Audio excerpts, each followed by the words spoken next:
everyone. It's Shane Conto, your Wasteland reviewer, and welcome to the Cinematic Wasteland here on the SPM Crew Podcasting Network. And Luke and Adam and I are here to take you through the history of cinema. And it is 1923. We're making our way through the 1920s, those roaring 20s, almost to the point where we have sound, but we're not quite there yet. But Luke, Adam, thank you both so much, as always, for joining me each month for this little cinematic history journey. As always, happy to be here. Yeah, ditto. Thanks for allowing me to be here after I annoy the shit out of you two in the Slack chats. Those are behind the scenes things, and you won't hear any of the dirt. Good luck, people. Yes, everything is totally fine. Okay, everything is I'm so just fine. I'm a whinging palm, as they say. But we usually start the show off with some film history. Soon, we're actually in a couple episodes will be the Oscars, so we'll be able to talk a little bit about that. And I have to do more research when they actually had reliable box office numbers. But let's get started. In 1923, the Warner Brothers film distribution and production business was incorporated and called Warner Brothers Pictures Inc., one of the first large film studios. They released the six-reel comedy drama The Gold Diggers, now a lost film. Warner Brothers officially began and, are still doing stupid shit. And they just turned 101 years later. Yes. Yep. So, Warner Brothers pisses people off every other day at this point. Next up, at the Rivoli Theater in New York, Lee DeForest demonstrated a sound-on-film method for recording sound on the edge of the film strip called phonofilm. He projected a series of short musical films featuring vaudeville performers. It would become the industry standard. Nice. So we're finally here. They got that sound. We're almost there. And then we'll find out who has really scratchy, high-pitched voices and who won't make it in the sound era. The Eastman Kodak Company introduced their new and less expensive film gauge format, 16 millimeter, in the United States. It was originally designed for amateurs and home users and was offered as a package deal for $335. A camera, projector, tripod, screen, and splicer. However, due to its popularity and versatility for many uses, it soon became a professional format. Yeah, right. Got that 16 millimeter film. I just rewatched Sing Sing yesterday. And I still haven't seen it. No, beautifully shot in some 16 millimeter film. I hear great things about it. Interesting. You could feel that it was shot on film too, and it's just like, ooh, it doesn't look all sheeny. Next up, we have one of the highest grossing films of the year was Paramount and James Cruise's feature-length Western, The Covered Wagon. It was an expensive effort, which cost $800,000, yet brought in $4 million at the box office.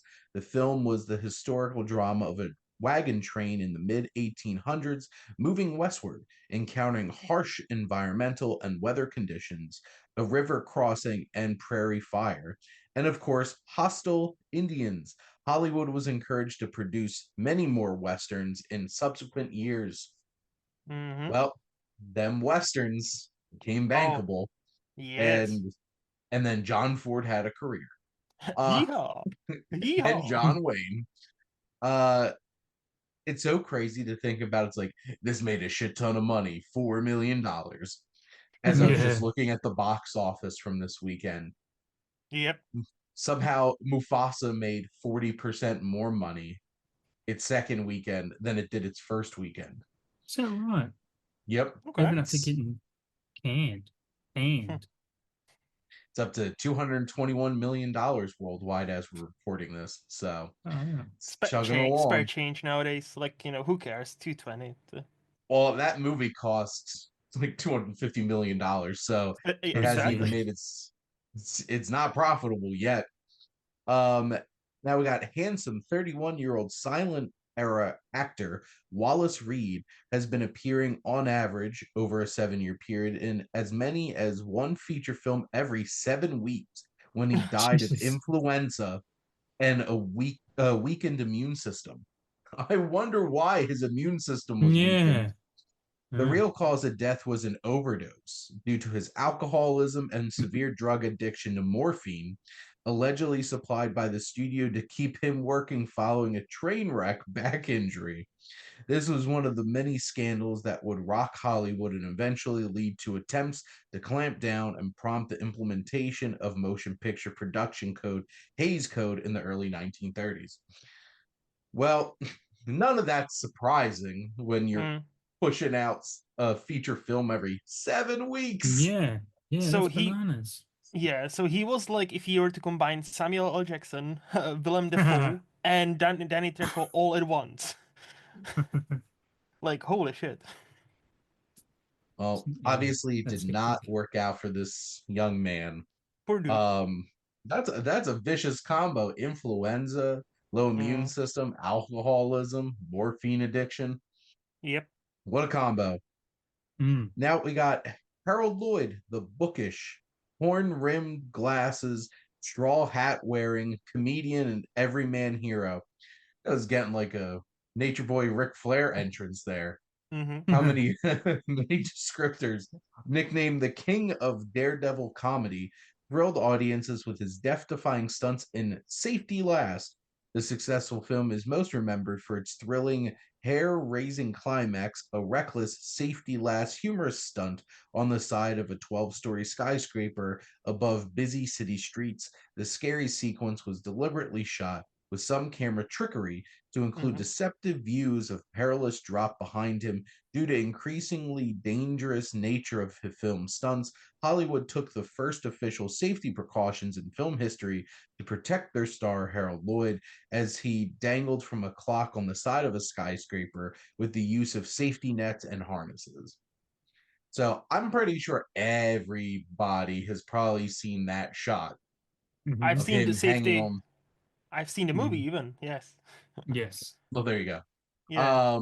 It's quite an iconic moment, and also eventually you were going to have to be like, well, we can't just have people like yeeting themselves off the side of buildings and stuff. Somebody's going to die. So stunned people need some uh work support as well. So glad to see they actually threw some nets and harnesses in there. Would not be my thing. I would not be hanging off the side of a building for a stunt. No, thank you. Tom Cruise took Nowadays, his spot. yes, Tom Cruise is the only one because everybody else is just hanging on bungees and in front of green screens. Now we have director Cecil B. DeMille's first version of the biblical epic, The Ten Commandments, was the most expensive film ever made and featured the largest set ever constructed in movie history to that time. The city of the pharaohs, gates 120 feet tall and 700 feet wide, and four massive 35-foot tall Egyptian statues weighing 1 million pounds. And the big budget film was made. The director ordered the set in San Luis Obispo County, California, bulldozed and buried. 60 years later, archaeologists uncovered the part of the What? set of a location known as Guadalupe Nipomo Sand Dunes. DeMille remade his silent epic in 1956. I was just gonna ask. He remade his own movie like 40 years later. Respect. Okay. Which my favorite tidbit of this is they buried the set and then it was like archaeologists are like, well, we did it in Egypt once. Time to do it again in California. And that's a fascinating thing. Sorry. No, only go on. I was just going to say, it's a fascinating thing to think of a director remaking one of their films from their early days. Like, what do you reckon Spielberg would remake now if he had a chance? What would he remake? Sugarland Express, 1941. Like, it's just interesting to see what. I feel like nowadays guys like Spielberg, Scorsese, Coppola, they wouldn't touch their earlier work because, like, it just reflects, not only reflects the time, but also they had pretty much all the tools. Like they don't want to become a George Lucas, where like, oh, what this show Mm, needs? More CGI characters on a screen. mm. And whereas like it kind of makes sense, if you make a movie in 1923 and it's an epic, and then I was gonna say the remake, I Mm. haven't seen this one, I haven't seen remake. But I know this was his last movie, Cecil B. DeMille's last movie, Mm. which is kind of fascinating. So I feel like Do it you makes sense to, make it in 60s with like, color, with sound and sound, yeah. all the And like, Charlton tinkering. Heston, Yes. Mm. But which just Shane, be someone's favorite actor? uh, I watched the Ten Commandments, the 56 version, every Easter growing Mm. up because they always played it on television the Saturday before Easter. And uh, I would sit there with my grandparents for like 5 hours with commercials and watch the Ten Commandments, which is a big ass set, and that's heavy. Mm. Holy yeah, crap. You yeah, can't many even get people to make a pounds. set anymore. It's sad. No, because that It's costs all money, computer. Shane. Like, what are you talking about? Not like the CGI doesn't cost money too. But It's Oh, just different. fraction. But DeMille's epic The Ten Commandments was also the first film to portray a false protagonist. For example, Moses was presented as the main character in the film's first third, a prologue about Exodus from Egypt, but then major shift occurred, moving away from the biblical story to a modern story set in the roaring 20s that contrasted the lives of two brothers, John and Danny McTavish. What? I was gonna say, what? What? Okay. Nobody wanted that. Like, where's Moses? That's why when he redid it in the 50s, it's just like all Moses. You And mean that guy? you get Charlton Heston with a big ass fake beard Hmm. by the end as he smites yeah, down off the side of the mountain with the Ten Commandments.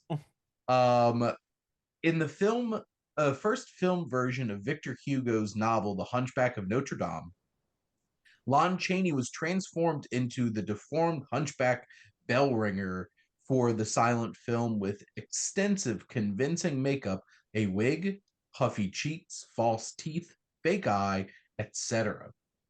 Mm. Back when the hunchback was kind of a horror movie monster and Yep. not mm. a Disney Disney. character that we all love.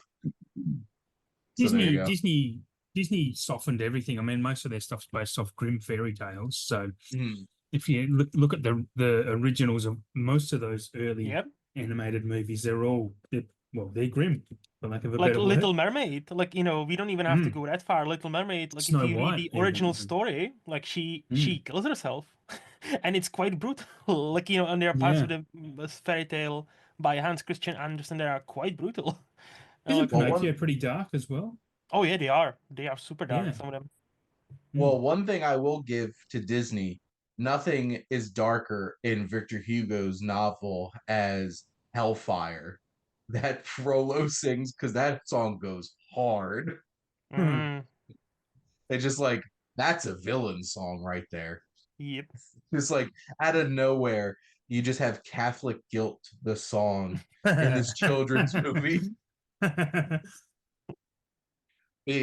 singing about being tempted by the gypsy woman and how Mm. how the devil's gonna sear my flesh and bones. It's just like holy shit. But it's not his fault. Do you see how well they animate them? Like it's not their, it's not his fault. It's not his fault. I'm Yeah. not to blame. It's a gypsy girl, the one who sets his flame. Yes, I know the whole entire song Hellfire, which I will not sing right now. We have a couple more tidbits here before we get into our film Adam's Rib.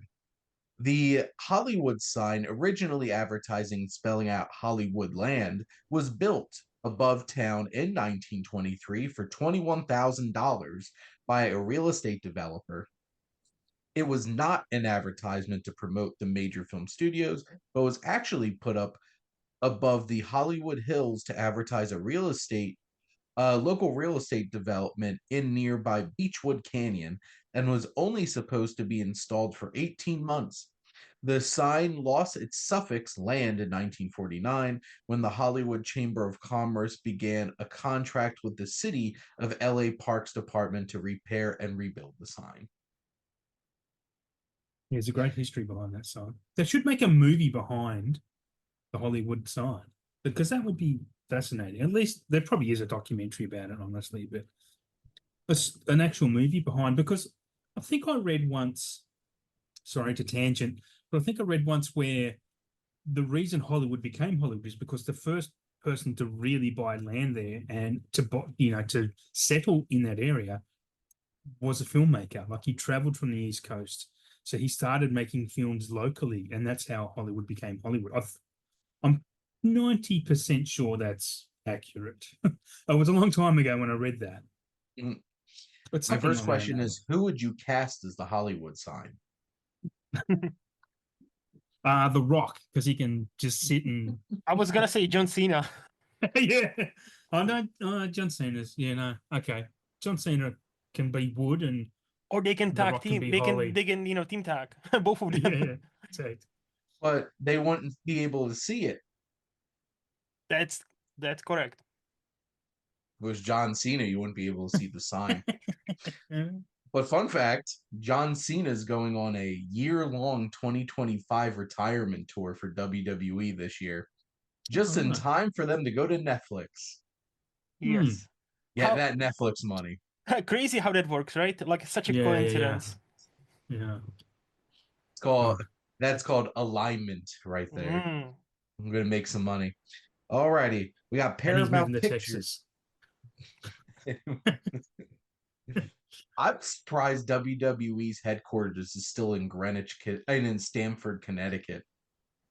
Sure, they get a lot of taxes there in that really Mm-hmm. rich, wealthy little section of Yeah. the Northeast. Paramount Pictures silent comedy Hollywood by director James Cruz, a lost film, starred Hope Drawn in her film debut and solo film appearance as aspiring actress Angela Whitaker, who ventured to Hollywood due to cameos by dozens of silent film era stars Roscoe Fatty Arbuckle, Charlie Chaplin, Cecil B. DeMille, Anna Q. Nilsson, Richard Arlen, Noah Berry, William Boyd, Babe Daniels, Douglas Fairbanks, Ben Turpin, Tim Holtz, Zazu Pitts, Mary Astor, Mary and Jack Pickford, Alan Hale, William S. Hart, Pola Negri, Will Rogers, Sid Groman, and Gloria Swanson. It was necessary to film the main characters' roles with unknown performers. Damn. That's like who's who from like silent era. Yeah. Who got left out? That's a better question. It's like, what did they do to not get cast in this movie? Yeah, imagine. And then we won't see it because it is a lost film. It must have been the Finally. Oppenheimer of the day. Yes, kind of. Or a Wes Anderson movie. Yeah. Asteroid City. Yeah, basically. Now, finally, the Fleischer brothers, Dave and Max, produced the first feature-length animation and documentary titled The Einstein Theory of Relativity. Ooh. I feel like one day I should really go all in.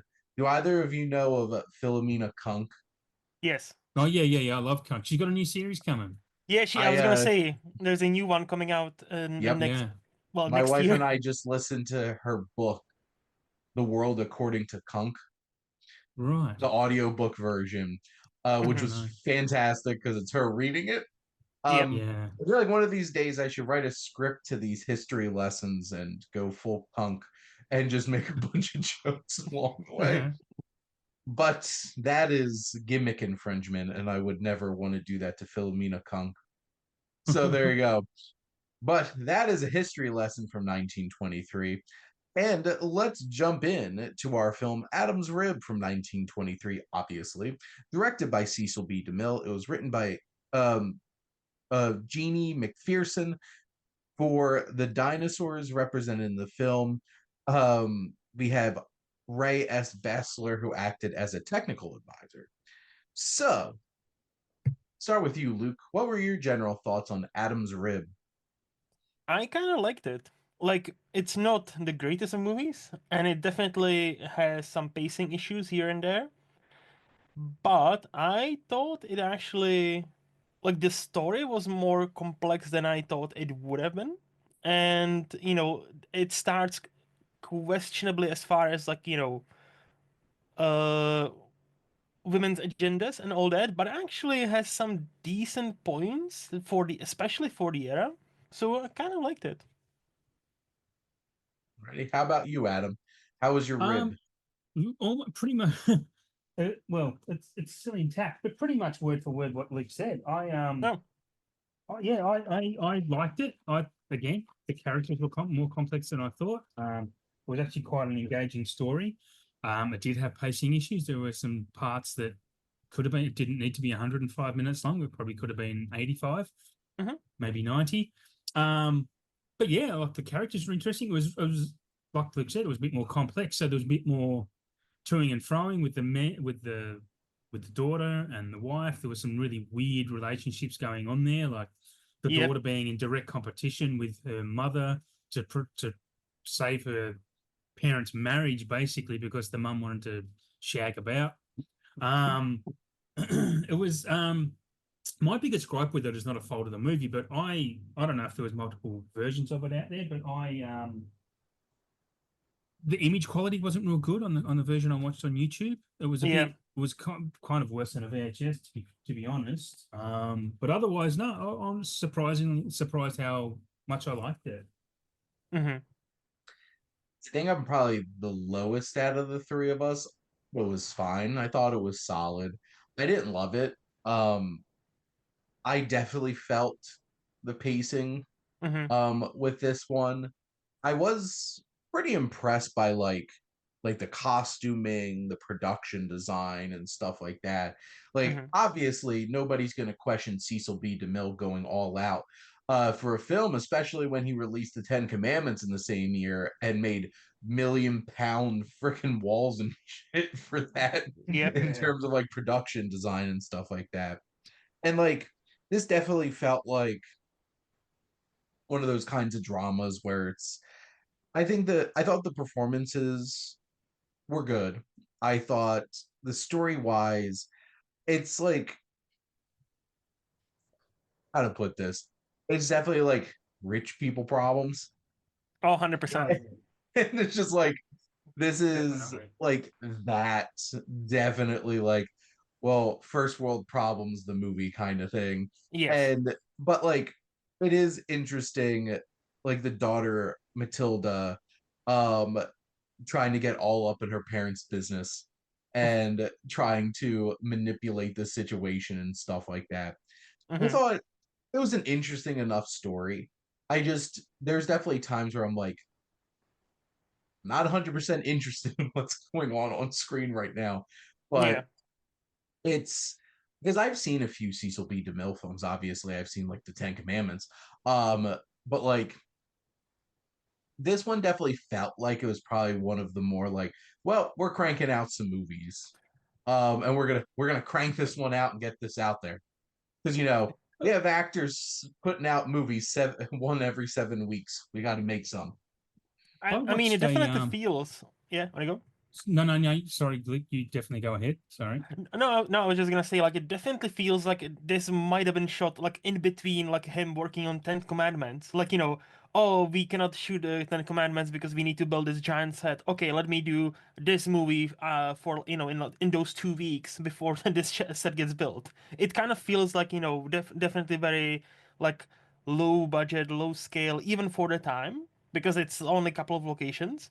Apparently, it Mm. lost money. Like, apparently, this movie did Ah, not succeed either critically or like in box office. So like, this wasn't his most successful movie by any means.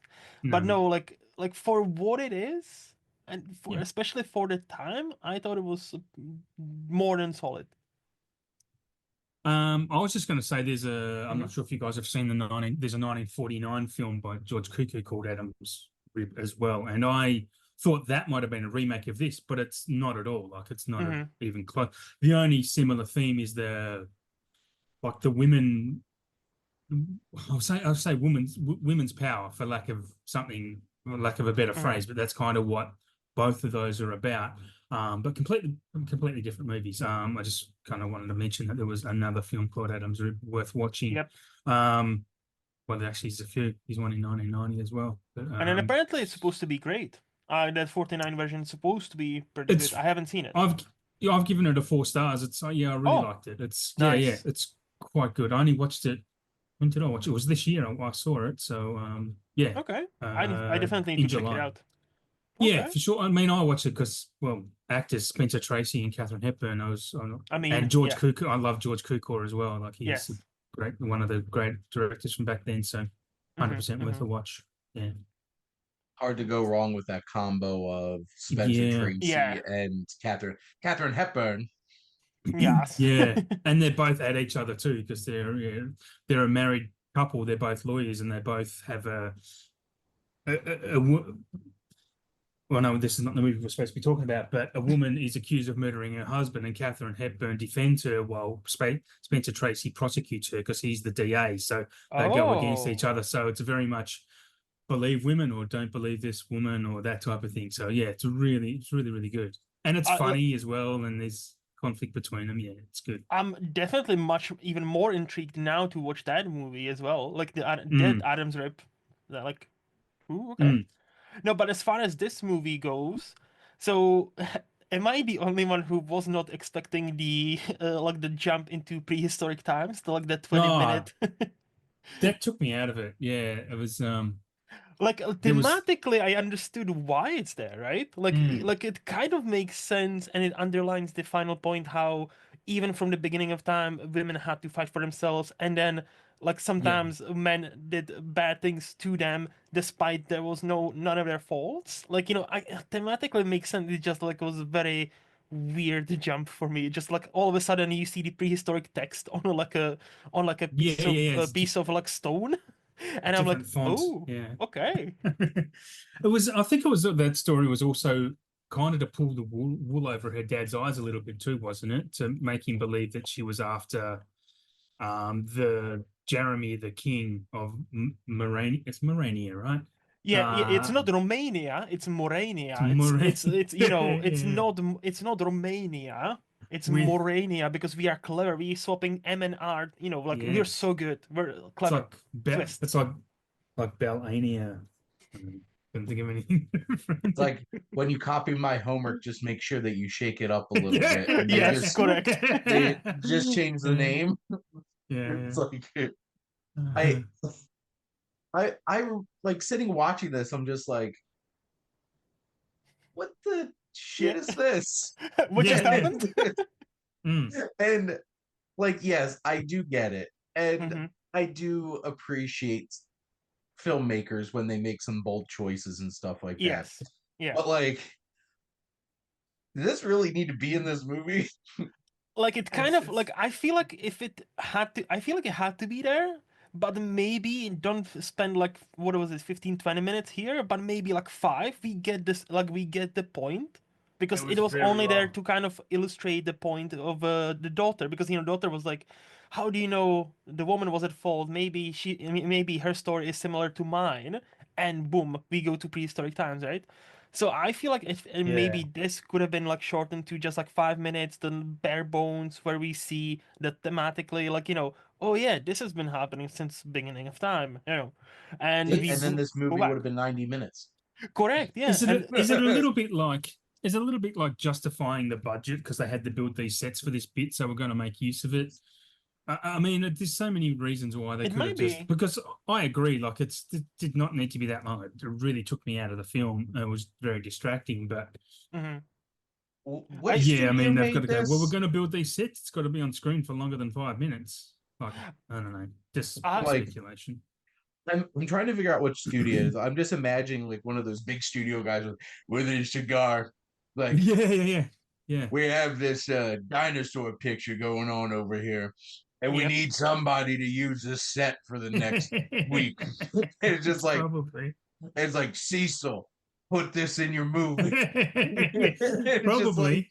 Yeah. it's just like, but my movie's about like rich people problems. It's just like, well, find a way to have some of those cavemen in it. That's what It's we've got just like, writers for. That's what we have writers for. Make them do something.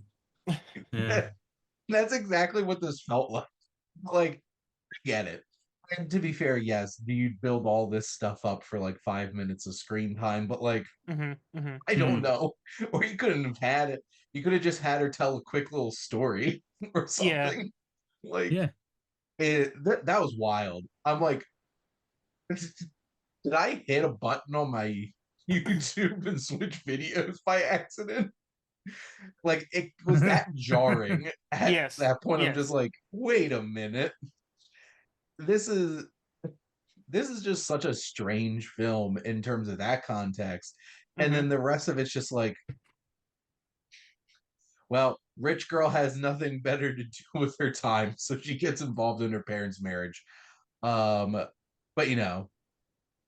But we also need to mention he was the king. The wife wasn't Yes. just like, interested in somebody. Like she didn't know this, but then like we learn he's not only like, handsome fella, he's a king of Morania who has Yeah. survived the Morania. revolution.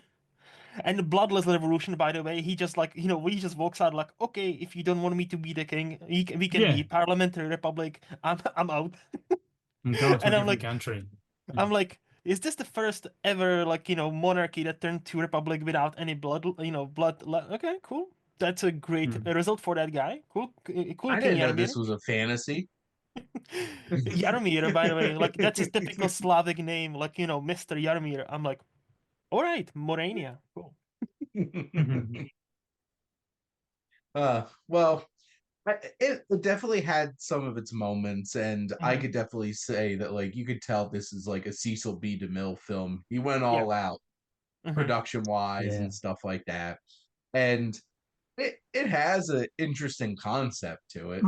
It's just like, what if my mom was trying to bed a king and Yep. like ditch my Yeah. dad? What would I do? Yeah. So She was a horny old woman. There's a line in it where she says to it, well, she doesn't say it, it's written on a card, but Yeah. you'll need romance more in your when you're my age than what you do now or something. So basically saying your dad's never here, he's off buying and selling wheat, and I'm just horny and he pays me no goddamn weak. attention. Yeah, it's basically like, and then obviously at the end they get together because they go on another honeymoon or something, but because he's learned his lesson, and yeah, it's really it's stuff you'd see in a modern, like it's a plot line you'd see in modern, A lot. I Yeah. guess rom-coms or something. Yeah. Mm-hmm. So that kind of fascinated me, to be honest. And I like the ending. Like I like how it leaned more. Oh, it's about the trust. So like how the daughter. Yeah. I don't know what was supposed to be in that letter. Like like I Oh, didn't that was understood annoyed the me. like. Oh, you can open it. This will prove my innocence entirely without shadow of a doubt. But But if you burn open it, you'll break my it. heart. And the Yeah, dude is yeah, like looks at her, looks at the letter, looks at her. Okay, I'm opening it. yeah. And then But he she stops burnt him it though, didn't again. he? No, no, Didn't no, he burn no. it? She stops him again. And then, Ah, like, can you not trust me just for this once? So he tears it apart and puts it in fire, and that's it. And that's how the movie ends. And I'm like, okay. that's like let me look at your phone, darling. And then she's like, oh, Oh, just yeah. give me 5 minutes, and goes and deletes all this shit. There you go. Yeah, yeah. I will say I missed the time where you would have like romance films or just like films with the weirdest setups. Mm-hmm. Like Mm. shameless plugs for the Wasteland watch list. I just watched Ball of Fire Okay. starring Gary Cooper and Barbara Stanwyck. This movie's literally about 8 professors working on an encyclopedia. Hmm. And basically one of Ah, them falls in love with this very attractive, talented woman. Okay. And basically she like moves in for a while. And it's like Snow White and the Seven Dwarves with all these quirky professors working on an encyclopedia. I'm just like, who would come up with shit like this today? They no, I wouldn't. wouldn't. And Wouldn't get greenlit. Oh, well, Netflix might greenlight it, but Yeah, What yeah. And the it's just about him? like something like Bringing Up Baby. It's a rom-com about them with the freaking jungle cat, and he's a Yeah, paleontologist. Well, and we He's have like, the paleontologist here. We have a, yeah, yeah. yeah. don't forget that. Like he was One studying of Tyrannosaurus Rex, you know. one of my notes is this is the inspiration for bringing up baby because she and When even I at the saw start, like, that, because it's yeah, a similar scene, even with the, like a heightened absolutely, ladder, and I was like, yeah, wait, is this where the Bring Up Baby scene came from? probably, Because yeah, it's not probably that did. far apart. It's like Bring Up Baby is like No, 38, 39, isn't it? So like, is that where the 38, scene yeah. came I from? reckon it will. I reckon it would be because even when she starts spinning him around on the ladder, Yeah. like in Bring Up Baby, Hepburn's kind of wobbling the ladder, or maybe that Mm-hmm. more comes at the end. But even the Cary Grant's character is similar to this guy. Like he's just like I don't want to say a bumbling fool, but he's not like he's just kind of a He's not the I don't sharpest tool know. in the shed. Yeah, I think No, he's it's not the sharp. Even as a paleontologist, he's a kind of I don't know. He's put upon. He's I don't know what the right phrase for. There's a phrase for it, but I cannot think of it right now. mm, Hmm. Let's go back to rom-coms and romantic dramas where people had interesting jobs. And Yeah, not everybody's just like a Wall Street financial analyst who's just like, yeah, oh, he just does it for the money, but he actually has a soul and he's charming. Uh, yeah. or like big city lawyer lady goes to small town oh for yeah, insert Oh holiday. yeah, Hallmark yeah, movies. yeah. And Hallmark movies and Netflix movies. uh, Mm. we had a king, we had like prehistoric cavemen, we had a paleontologist.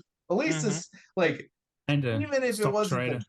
most interesting movie, it had interesting things in it. So Yes, Yes, we'll yes. go yeah. with that. And yes, that guy just loved his wheat more than his wife, Wheat. apparently. Mm-hmm. Yes, $7 million worth. That's a lot of wheat.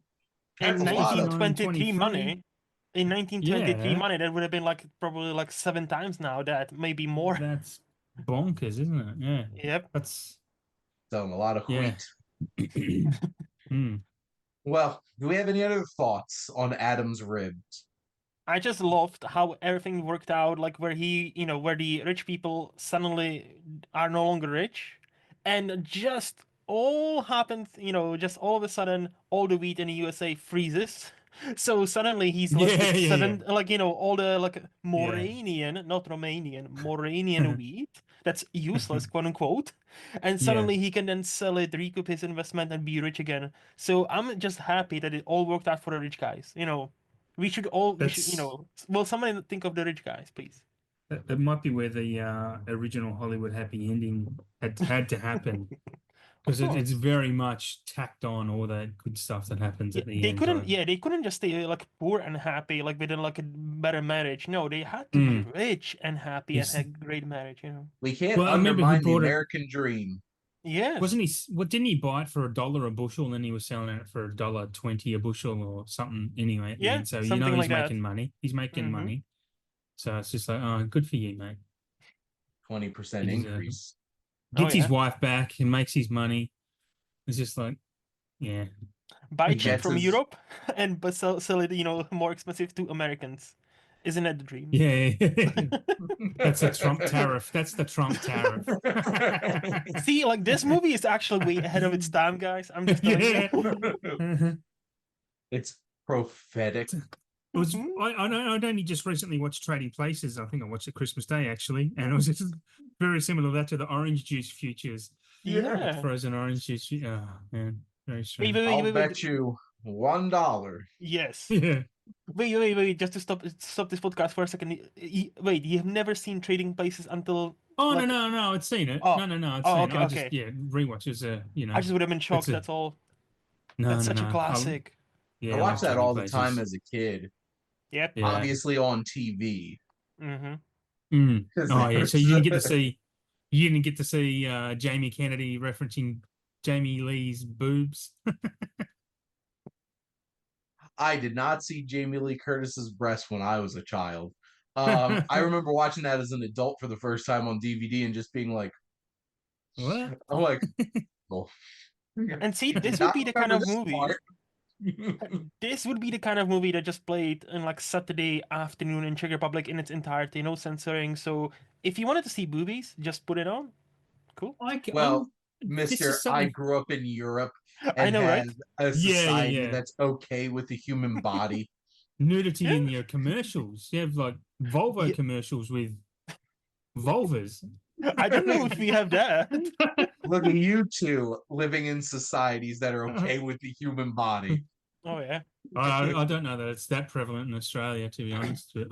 I was just going to say, in a future episode, it's going to be really interesting to see what year the first movie had the first type of nudity in it, like the first boob. What Well, movie was the? I we've really already hope passed our it. Have we passed it? Yeah.